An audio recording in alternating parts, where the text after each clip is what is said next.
Borda updates, may sneak peek ng Magic Sarap nila Barbie at David. Today we'll be Inabangan. cooking 2 easy and budget-friendly dishes at pwede nyo ihanda for your family. This is Lutuin nila. Cook with Magic.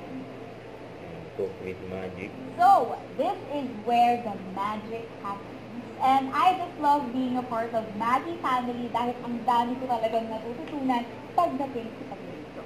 Yes, at swak talaga yung tips and tricks na nakuha natin, especially para sa mga kagaya natin ng busy at limitado lang ang oras sa pagluluto. Pero gusto pa rin ng masarap at nutritious Kasama na nila home-cooked. Chef Eric. True! And today, we will be cooking with Maggie's Culinary Development Chef, Chef Eric! Hi, Chef! Nice to see you again! Kasi ito pa, behind the scene, nila Barbie at David for pulang araw. Ayan, Adelina at Eroshi. Ayan, kissing scene. Ayan, grabe yan, no? Ayan, abangan yan siyempre ng Borda fans. Ayan. Tapos ito pa, may kulit pa nga dito ni Yuta Saito. Ayan, napagtripan sila Adelina de la Cruz. Ayan, at Eroshi Tanaka. Yung tumbler sa yung pan inuwa.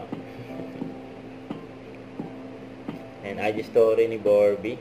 Ayan, nagramen sila ni stylist niya si Genre. Sabi dito, totohanin ang road trip, diba? Tapos ito naman ay post ni David sa Instagram.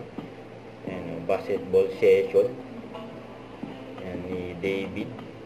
Ang galing ang dribble drive sa laksak, tas 3-point, bang, solid, no?